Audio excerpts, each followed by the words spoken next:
Folks.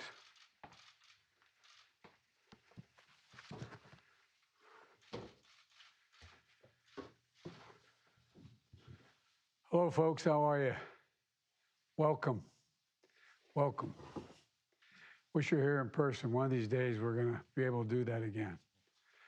I want to thank you for joining us, and Happy New Year. And before we begin, I want to say a word about where our economy stands today. We're entering 2022 in a position of a unique economic strength. 6 million new jobs, a record number for a new president, been created since January last. Unemployment is down to 4.2%, 3 years ahead of predictions. New small business applications are up over 30% compared with before the pandemic, and the fastest growth in America in nearly 40 years. And America is the only leading economy in the world where the economy as a whole is stronger than it was before the pandemic, even after accounting for price increases. Because we took action for the American Rescue Plan and a bipartisan infrastructure law, we made important progress. We've begun to change the trajectory of our economy, the one that we inherited, to finally make it work for working people, to build up from the bottom up and the middle out, and to give working people the wages and benefits they deserve, and to encourage more innovation and faster growth. So now we're in a strong position to address the challenge we face, and we have challenges, including the cost and prices that people have to pay. We're already laid out a three-part plan to address costs that families are facing. Number one, fix the supply chains. We're going to have another discussion on that in a couple weeks with the Secretary of Agriculture. Protecting consumers, number two. Three, lowering kitchen table costs, including with my Build Back Better plan. But today, we're here to talk about strengthening competition, which will bring down cost. Back in July, I signed an executive order to promote competition across the economy.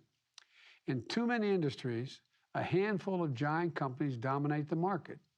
And too often, they use their power to squeeze out smaller competitors and stifle new entrepreneurs, making our economy less dynamic and giving themselves free rein to raise prices, reduce options for consumers, or exploit workers. The meat industry is a textbook example on the price side.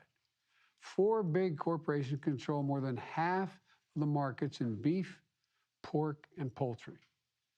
These middlemen that they buy from, farmers and ranchers, and sell the processors, sell the processed product to grocery stores. That's the way it works. Without meaningful competition, farmers and ranchers don't get to choose who they sell to. Or put another way, our farmers and ranchers have to pay whatever these 4 big companies say they have to pay, by and large. But that's only half of it. These companies can use their position as middlemen to overcharge grocery stores and ultimately families. If we can hold a second, I was telling my colleagues earlier in my office that I was sitting in my kitchen yesterday, and there's a sunroom off the kitchen, and my wife was there with her sister and a good friend named Mary Ann, and she was saying, "Do you realize it's over $5 for a pound of hamburger meat? $5? Well, this is partly, the pound of beef today costs $5 compared to less than $4 before the pandemic." And here's some historical context. 50 years ago, ranchers got over 60 cents for every dollar a family spent on beef. Today, they get about 39 cents. 50 years ago, hog farmers got 40 to 50 cents for each dollar they spent. Today, it's about 19 cents. And the big companies are making massive profits. While their profits go up, the prices you see at the grocery stores go up commensurate. The prices farmers receive for the products they are bringing to market go down. This reflects the market being distorted by lack of competition. I've said it before and I'll say it again. Capitalism without competition isn't capitalism, it's exploitation. That's what we're seeing in meat and poultry and those industries now. Small, independent farmers and ranchers are being driven out of business, sometimes businesses that have been around for generations. It strikes at their dignity, their respect, and the family legacies so many of them carried for generations after generation. So I'm here as Secretary of Agriculture Tom Vilsack, former governor of the state of Iowa, and Attorney General Garland, to talk about how we can create fair markets and more opportunities for family farmers and ranchers and bring down the price at grocery stores. There are 4 pieces of our action plan. First, we're going to invest $1 billion in new and expanded meat and poultry processing capacity, funding that was included in the American Rescue Plan to revive our economy, to bring in more competition and dignity and more farmers, ranchers, and customers. We're going to invest in new and innovative small businesses and meat processors, the lifeblood of our economy. And when we do this, we'll give farmers and ranchers more options beyond giant processing conglomerates, shore up the weak points in our food supply chain. Secretary Vilsack will share some about this very shortly. Second, we're strengthening rules to protect farmers, ranchers, and other producers. For example, the Department of Agriculture is rewriting the rules under the Packers and Stockyard Act, which was a law back in the 1920s that was needed at that time and still needed to protect farmers and ranchers from abuse by processors. The last administration weakened that law, making it possible for the abuse that we're seeing now. We're going to strengthen the law to make sure it works as intended. Third, the United States government, my administration, will enforce existing competition laws vigorously and fairly. My executive order on competition established a whole-of-government approach to increasing competition. And our new White House Competition Council, chaired by the head of my National Economic Council, including members, and Brian is here today, and including members of the cabinet and other key agency officials like the Secretary of Agriculture, the Attorney General, the Secretary of Labor, the head of the Federal Trade Commission. They're all there to make sure that antitrust laws are enforced across the board. Today, the Justice Department and the USDA announced a joint initiative to make it easier for farmers and ranchers to report potentially illegal practices in the agricultural sector. Attorney General Garland will discuss this more. Fourth, we're bringing greater transparency to the industry. A free market isn't truly free without transparency around prices. How do you justify the price?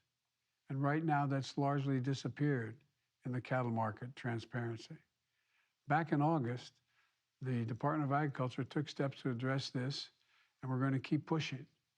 And I'm pleased to see that Congress is taking action as well to increase competition and fairness, with a bipartisan group of senators now working on legislation to make cattle markets more transparent. And all these issues are areas where we can and we must come together in a bipartisan way. And I'm grateful to the members of the Democratic and Republican members of Congress for being willing to come to the table. Senator John Tester and Senator Grassley of Iowa, Tester's from Montana, have been leaders in this effort. And I'll be inviting a bipartisan group to come together to discuss how we can make progress legislatively as well as they're proposing, even as we continue doing everything we can on the executive branch side. Strengthening competition is good for all of us. Farmers and ranchers deserve a fair shake. American families facing high prices at grocery stores deserve a fair price to put food on the table. Rural communities which see more good jobs when there's more competition. And our economy as a whole as we make our food supply chains more resilient. I'm looking forward to hearing from the farmers, ranchers, and processors joining us today. We're going to ensure that you have the tools you need on a level playing field you deserve. And we're going to fight for fair prices for American farmers, ranchers, and families, all three. With that, I'm going to turn it over to Secretary Vilsack. Tom, the floor is yours.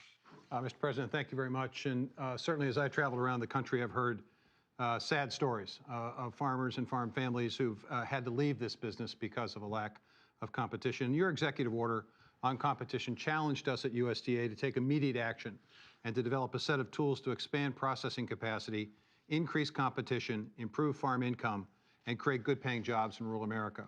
And we went to work. And because of your American Rescue Plan, we have the resources to be able to do meaningful work, committing over $1 billion, broken down as follows. $100 million is going to be utilized to reduce the cost of inspections for existing small and very small processing facilities. This is going to help us maintain the capacity we have. $32 million in grants were awarded to 167 existing facilities to modernize their operations, to allow them to expand their opportunities beyond the state border, to engage in interstate commerce. This is going to expand market opportunity and income opportunities for these processors. $100 million in available loan guarantees to address the middle-level supply chain challenges that this industry faces, for cold storage, warehousing, and also allowing these facilities to expand their operations as well. We believe this $100 million will leverage nearly $1 billion of investment. And the announcement today we make is an $800 million commitment of grants and loans to address capacity, workforce, and innovation challenges the industry faces. We're going to make available, Mr. President, $375 million in grants for expanded facilities and new construction of new facilities. Now, we want to get to work right away because farmers have been waiting a long time for this help. So $150 million of this resource is going to be made available under a request for proposal that we'll file this spring. These resources will be made available to projects that are just about ready to get going, but just need a little bit of help to accelerate the implementation plan. So this $150 million, we believe, will help to sponsor at least 15 new projects that will complement, expand along the 50 facilities that you mentioned earlier that the major 4 companies currently have. So it's a significant step forward. $225 million of grants will then be made available this summer for products and for projects that are just getting started, that are on the in the infant stage. Our phase 1 goal, as I indicated, is 15 projects. Additional $275 million, Mr. President, is going to be provided to our lending partners to create more affordable loans and financing available for facilities that are being built. Even if we build more facilities, we also need a trained workforce, Mr. President. And so $100 million of this resource is going to be used to support and to create a pipeline of well-trained and experienced workers so that we can expand this workforce in rural America. These will be good-paying jobs that will support families and also support farm families, Mr. President. And then $50 million of it is going to be utilized for technical assistance and research. We're going to need a lot of innovation in this industry. We're going to need new business models. We're going to need new ways of innovation and technology to create greater efficiencies. And small and mid-sized facilities need to have the opportunity to have this innovation as opposed to the big 4. Now, as you indicated, it's not just about money. It's also about rules and regulations. And we are strengthening our packers and stockyards enforcement effort by leveling the playing field for producers and processors. And we're also working on a voluntary label program called Product of the USA to allow consumers to know exactly where their resources, their consuming dollar is being spent. We think this is going to better inform consumers in making choices. And we're looking forward to the creative partnership that we have with the Department of Justice, a strong working relationship in terms of enforcement. Mr. President, what this really is all about at the end of the day is improving farm income. It's about creating good-paying jobs in rural America that are so necessary. It's about giving the consumers choice and a break at the grocery store. And it's exciting work. And we at USDA are really engaged in this and involved in working with our farm partners, as I suspect you'll hear today. There are stories of woe out there, but we are committed to making a difference. And we're looking forward to working with Attorney General Garland and his great team at Department of Justice in terms of antitrust enforcement. So I'll turn it over to my friend, the Attorney General. Thank you very much, Mr. President, for convening this very important meeting. And thank you, Mr. Secretary, for the tremendous engagement our teams have had over the past year on our shared competition and regulatory concerns. The Justice Department takes very seriously our responsibility to share with our partners across the federal government to protect consumers, safeguard competition, ensure economic opportunity and fairness for all. Over the past 10 months, we've stepped up our efforts to ensure competition and counter anti-competitive practices across all sectors, from airlines to insurance brokers to book publishers. And we will continue to vigorously enforce our antitrust laws, no matter the industry, no matter the company, and no matter the individual. The work that we do, especially the work that we do together to ensure competition in our economy, has a direct impact on the lives of the American people every single day. When we talk about promoting competition in the agricultural sector, we are talking about whether a farmer or a rancher will be paid a fair and competitive price for their goods and labor. When we talk about protecting consumers in this context, we are talking about whether food will be affordable for everyone in America. The Justice Department's Antitrust Division has been active in implementing the sound policy measures suggested in the President's executive order on promoting competition in the American economy. We have closely supported USDA's rulemaking efforts under the Packers and Stockyards Act, a law that Congress passed 100 years ago, more than 100 years ago, to deal with many of the very same problems we still have today. Today, we are announcing a new joint initiative to better coordinate efforts between USDA and DOJ.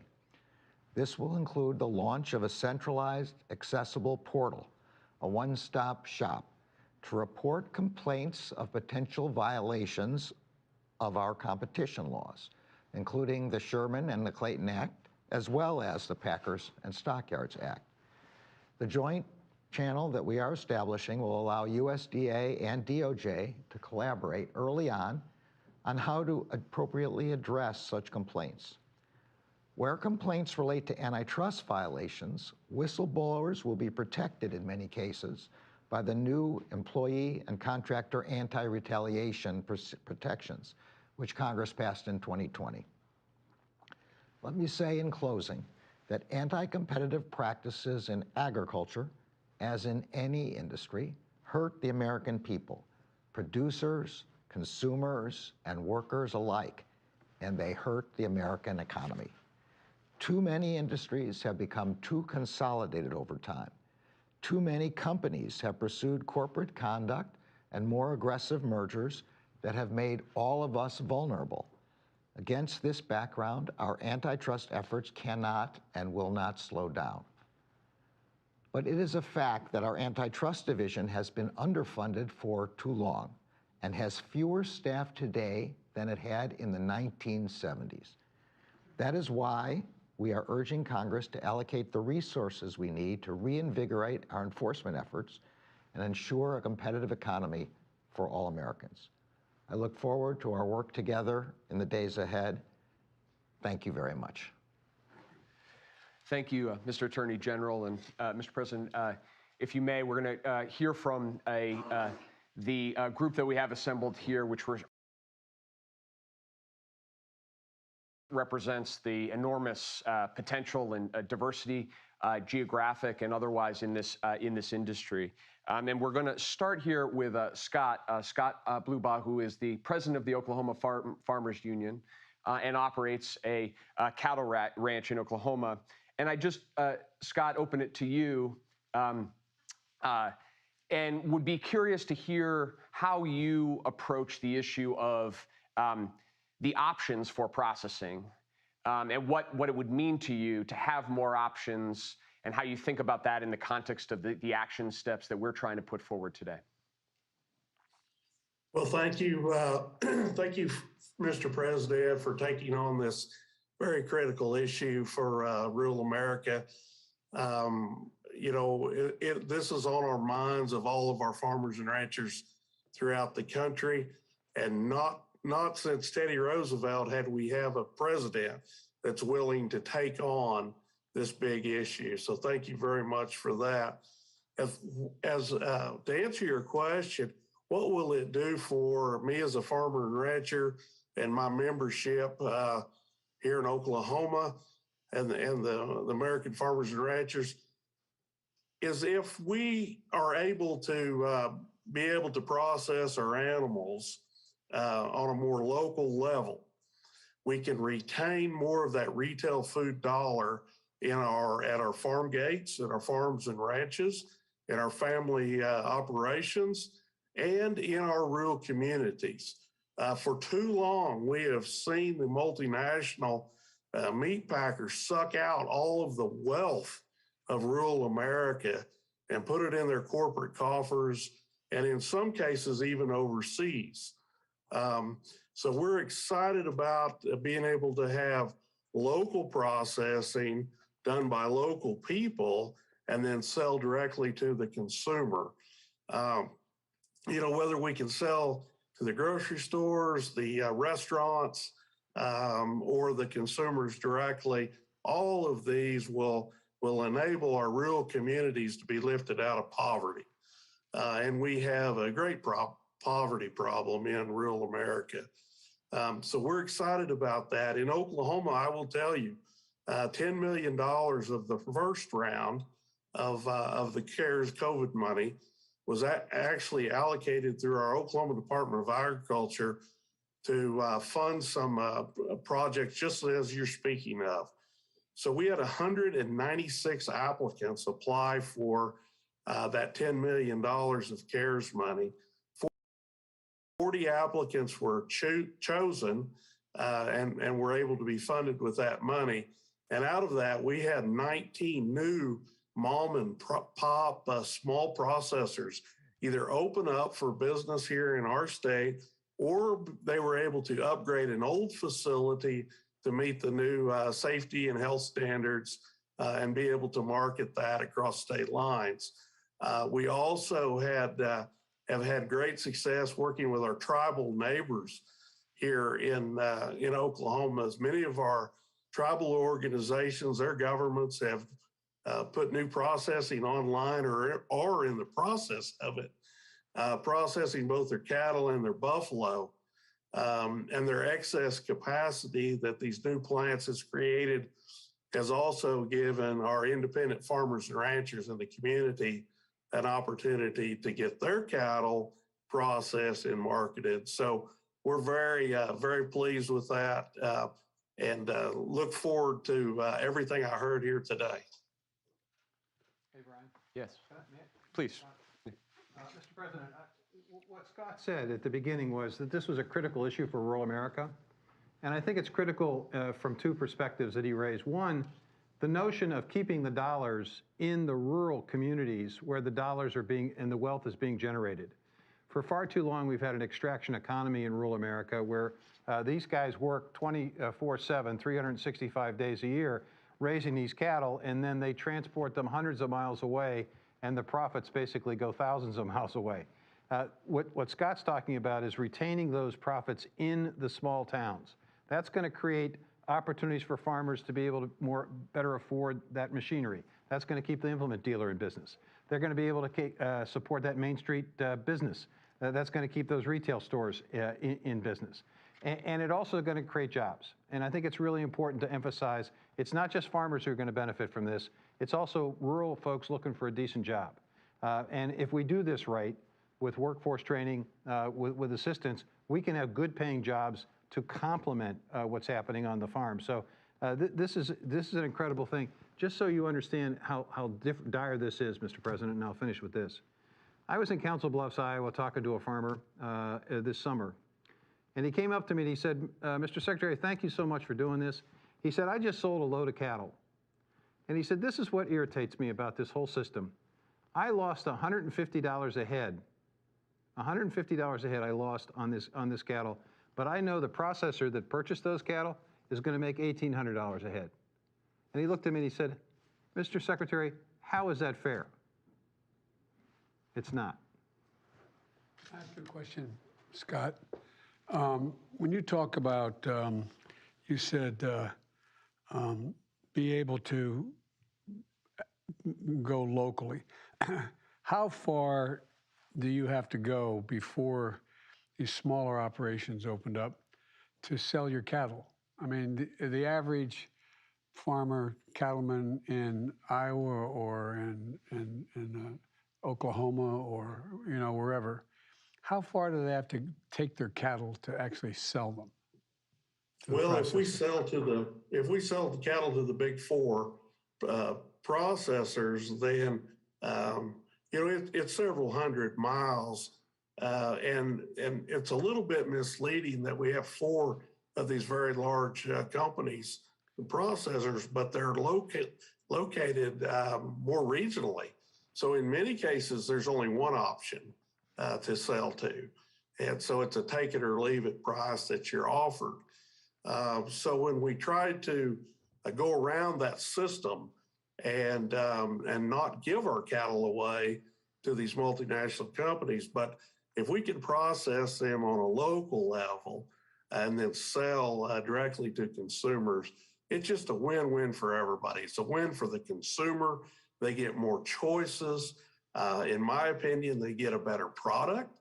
And we know because of the pandemic has shown us and proven to us that consumers want to buy local if they can, and they want to know where their food comes from, and they trust the American farmer and rancher to do that. And their faith in the American farmer and rancher is far greater than any of these multinational companies. So it's just a win-win for everyone I see, except maybe these four companies we're talking about. Thank you. So, Mr. President, I want to ask Corwin Heatwell to come in. Corwin is the founding farmer and CEO of Farm Focus, and to pick up on the last point, Corwin's on the front line of actually innovating and creating an alternative processing facility in the poultry industry. So, Corwin, can you talk a little bit about what motivated you to do it and the challenges that you've had in building your company? Yes, thank you. And as a sixth generational farmer, I greatly value the farming lifestyle, but it was grieving when I saw dozens of farms closing down around me, and I realized that my own farm was not viable for the next generation. And we knew that something had to be done, but there was no option for us to get our animals processed locally. And everyone kept telling us that farmers don't start chicken companies. So with no other options, we started a company with a mission to promote and protect generational family farms. And we're now partnered with 73 independent family farmers and on track to exceed 100 this year.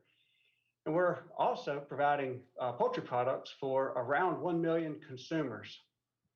And our unique and scalable model of partnering with farmers focuses on the financial viability and sustainability. And it brings solutions to the three pain points that exist with the conglomerates. One, the lack of ownership of animals and inventory on the farm. Second, the lack of operational control that belongs in the hands of the farmers. And third is the tournament pay system that plays farmers against each other. And we found that when you empower farmers with ownership and control, enabling farms to be viable and sustainable for the next generation, that incredible success stories emerge of farmers returning to success from the brink of bankruptcy. And you even see the next generation returning to the farm. And we've seen the average age of our farmers now trend about 10 years below the national average. This model has enabled a resilient community of thriving farmers while bringing the consumers the transparent and traceable products that they've been looking for. And we're excited that this administration is focused on increasing the capabilities that create more options for generational family farmers. And we ourselves look forward to partnering on these new programs to expand and touch more farmers and communities.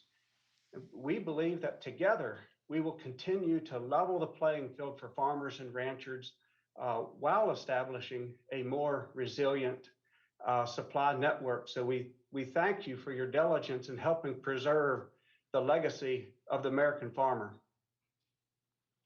Well, thank you. Thank you. You know, everybody, I come from the state of Delaware. Everybody thinks the big industry is chemicals.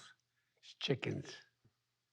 Chickens, broiler chickens, billion-dollar industries, and needs help. So anyway, sorry, I don't mean to get too personal here. We're going to move to the next set, but we're going to pause for a moment and for the press to exit. Okay.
Our hearts are overflowing with gratitude today as we honor the unparalleled courage and commitment to duty and the indisputable gallantry. Today we honor 3 outstanding soldiers whose actions embody the highest ideals of selfless service. We also remember the high price our military members and their families are willing to pay on behalf of our nation.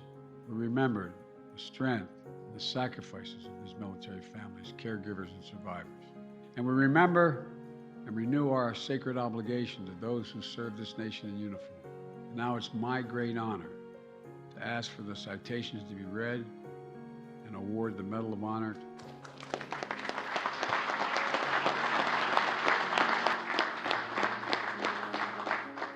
God bless you all, and may God protect the troops who are out there right now.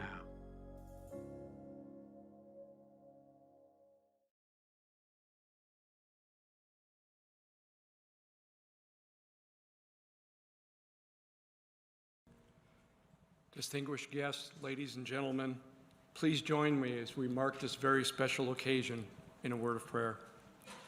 Almighty God, the author of liberty, our sustainer, protector, and guide, hear our prayer and bless this ceremony with your presence as we honor Colonel Ralph Puckett, Jr., a courageous warrior, husband, father, and friend, who for 70 years has led the way. From his actions with the Rangers on Hill 205 while defending the freedom of the people of Korea, and throughout his life, Ralph has continued to serve the Army and Ranger Regiment as an example of leadership, of character, and commitment for others to follow. Lord, thank you for Colonel Puckett, a servant leader whose actions exemplify the prestige, honor, and high esprit de corps of the Ranger Regiment. In the crucible of conflict, he selflessly put his comrades' lives before his own. Today, as he accepts our nation's highest military honor for value, may his words of encouragement spoken to many over the years continue to ring true. Be proud, but never satisfied. Bless Ralph, his loving and devoted wife of 68 years, Jean, family, fellow Rangers, comrades, and others today in spirit. Lord, let Ralph's life, legacy, and this very medal that is placed around his neck inspire us all in challenging times to lead the way. We thank you for the blessings of freedom and those who serve to preserve and defend it. It is in your majestic and mighty name I pray. Amen.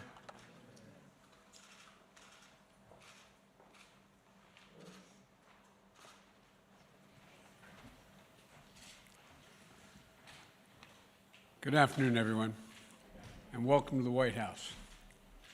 President Moon, it's a real honor to have you here participating in this ceremony today. The strength of the alliance between the United States and the Republic of Korea was born out of the courage, determination, sacrifice, and of the Korean troops fighting shoulder to shoulder with American troops. And having you here today is an important recognition of all that our nation has achieved together, both of them, in the decade since. And I'm joined by my wife, Jill, who's as excited about this event as I am. The Vice President and the Second Gentleman are here as well. Our Secretary of Defense, Vice Chairman of the Joint Chiefs of Staff, the officials of the United States Army, as well as several members of Congress, Representative Ferguson, Representative Crow, and Senator Ernst, because today we are hosting a true American hero and awarding an honor that is long overdue. More than 70 years overdue. 70 years ago on a frozen hilltop deep in what is now North Korea, a young first lieutenant bravely out of Westby Point and barely out of West Point acted with bravery and that earned him the Distinguished Service Cross, the military's second highest honor. Today, after more than a decade of effort, including support from my good friend John McCain, God rest his soul, shortly before he passed away, I'm incredibly proud to give Colonel Ralph Puckett's act of valor the full recognition they have always deserved. Colonel, I'm humbled to have you here today. I really am, along with your loving family, and to award you the Medal of Honor. And though I understand that your first response to us hosting this event was to ask, why all the fuss? Why all the fuss? Can't they just mail it to me? I was going to make a joke about the post office, but I decided not to do that. Colonel Puckett, after 70 years, rather than mail it to you, I would have walked it to you. You know, your lifetime of service to our nation, as I think deserves a little bit of fuss, a little bit of fuss. You know, when I called to tell the Colonel that I had approved this award, I also spoke to Jeannie. Excuse me for using your first name, but that was my mom's name too. And you and my mom have the same eyes, although you're too young to be my mom. And they've been married for 68 years. We have something else, we have one thing in common. We both married way up. We both married way up. That's exactly right. Well, Jeannie and Ralph actually met while he was recovering from his wounds. And they were married 2 years to the day after the battle that we're recognizing him today for his bravery. By the way, you all can sit down, I think. It just dawned on me. Well, I understand why you're standing. I'd be standing too, but Jeannie, it's wonderful to welcome you. And I mean that from the bottom of my heart. Jill and I know firsthand that it's not just the person who wears the uniform who serves. Military families make enormous sacrifices for our nation. So let me add our thanks to you and your life of service as well. I told you earlier that expression by the poet, they also serve only stand and wait. And you've waited a long